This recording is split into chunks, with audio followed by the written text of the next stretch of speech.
Welcome back to the news at 10. Residents of Ekpe and Abia council areas of Lagos State are the first beneficiaries of development projects delivered in 2015 as Governor Babatunde Fashola begins his working week in the new year with the commissioning of 4 major projects. Now, this includes Nigeria's first solar-powered comprehensive primary healthcare center in Ekpe. Governor Fashola urged Lagosians to embrace continuity in governance as a viable means to achieving accelerated development. Our correspondent Kelvin Obeten reports.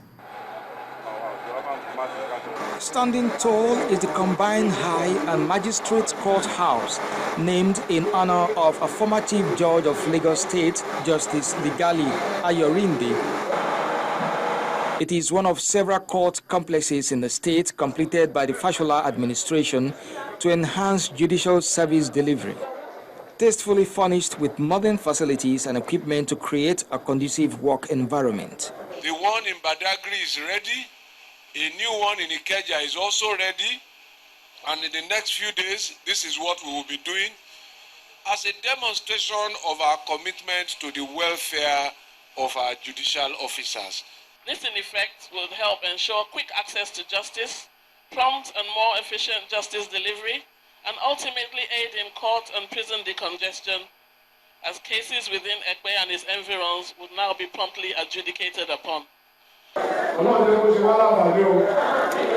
Next is the commissioning of the Ekpe Primary Healthcare Center, now upgraded to provide first-hand comprehensive medical services to local communities. Quite unique is the fact that the flagship center is powered by solar. Governor Babatunde Fashola commissions a 24-hour solar power support unit. At any point in time when a patient visits this health center, there is a doctor, 3 nurses, a pharmacy, a lab, a records, a health attendant, security, janitor, ambulance on duty anytime will come here for care. Evidently, the revitalization program is to make an improvement in service delivery, and it is going to be spread out throughout the state.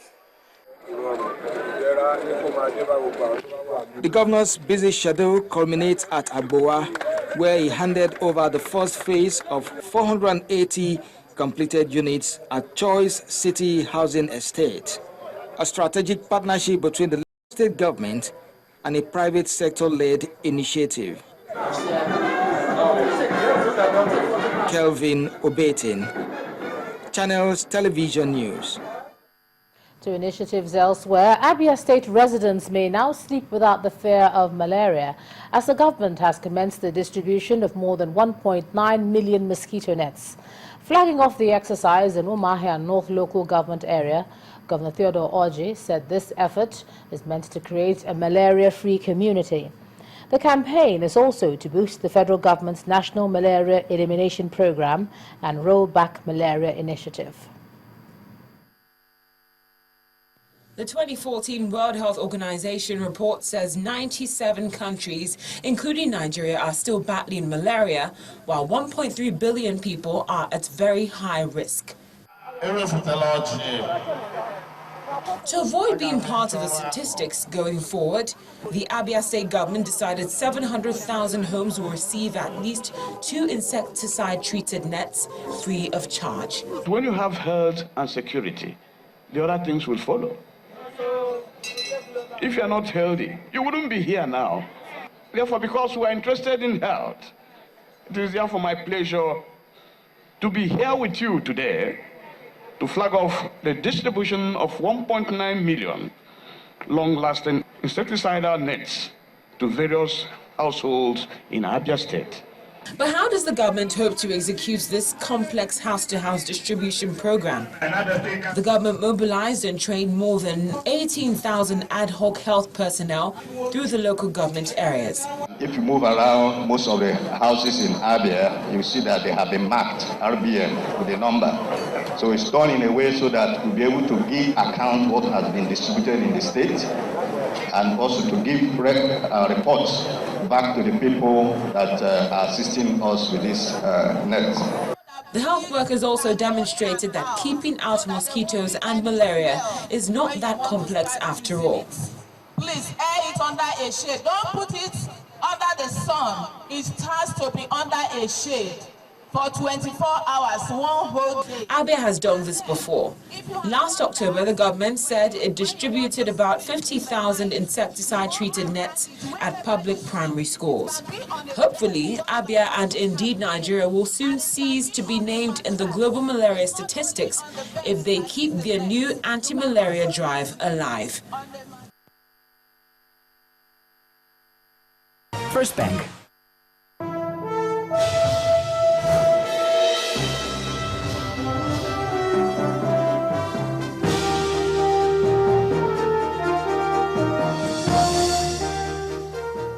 Welcome to Business News. Economic transformation with lasting prosperity and social wealth is only possible when African countries begin to produce what they need to trade within the continent. Now, this is coming from the chairman of Hares Holding and patron of the Afri-Capitalism Institute, Mr. Tony Elumelu. At a panel discussion in Abuja, Mr. Elumelu said the essence of Afri-Capitalism is to ensure private sector participation by building young entrepreneurs to drive the sector. The question you ask is a never-ending topic.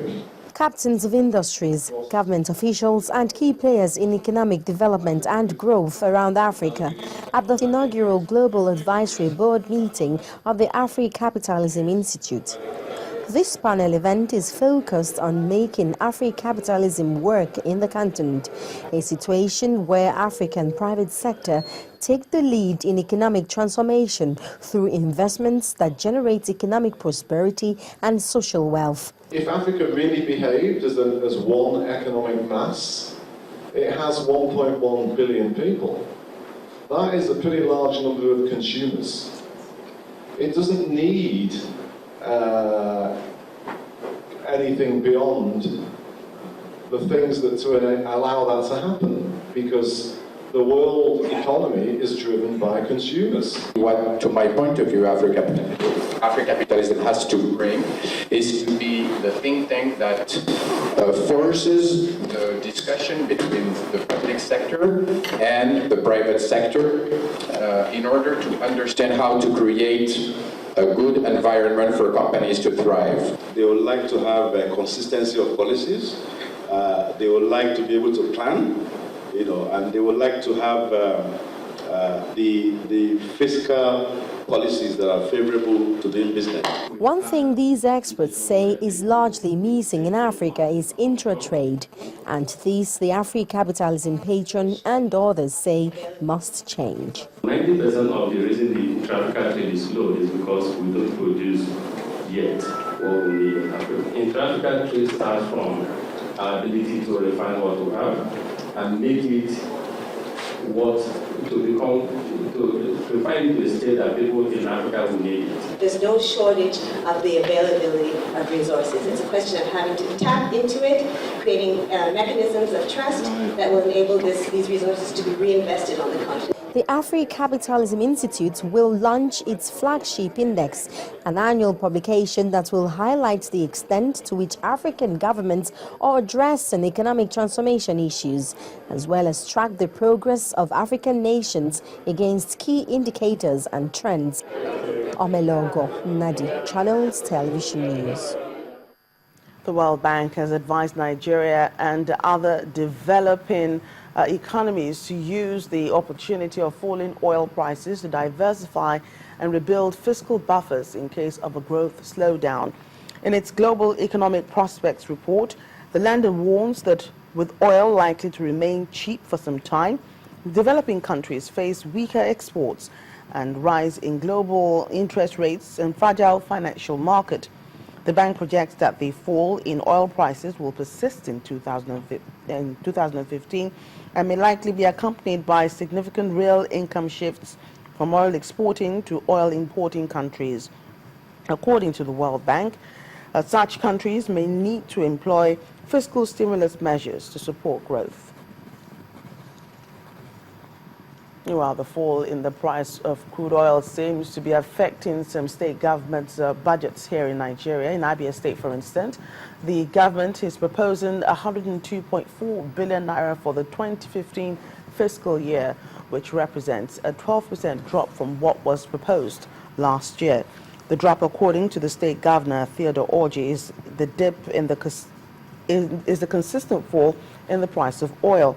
Abia State's 2015 budget expectation is designed to complete projects, create jobs, and eradicate poverty in the state.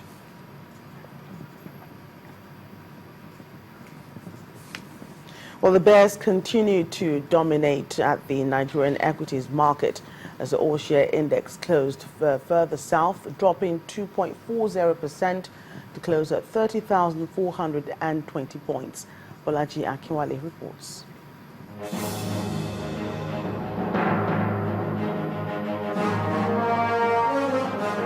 Thank you for joining us on the Stock Market Report.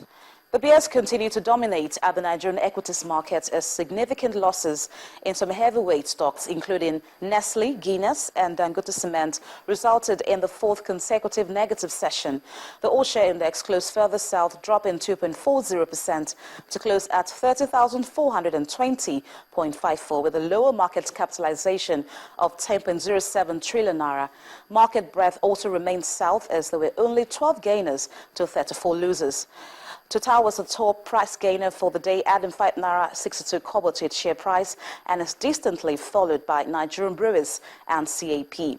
On the flip side, investors continue to book profits off Nestle, Seplat, Guinness Nigeria, and Dangote Cement. The three most actively traded equities were FCMB, ETI, and Access Bank.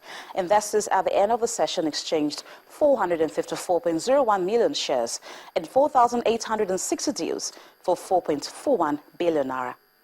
And that's on the Stock Market Report. I am Bolaji Akinwale.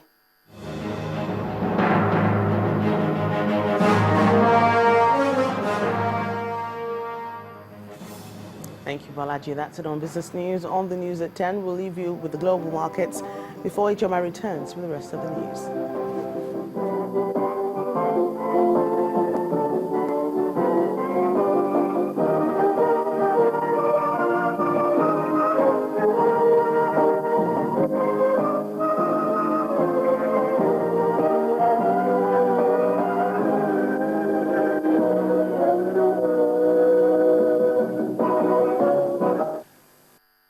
First Bank.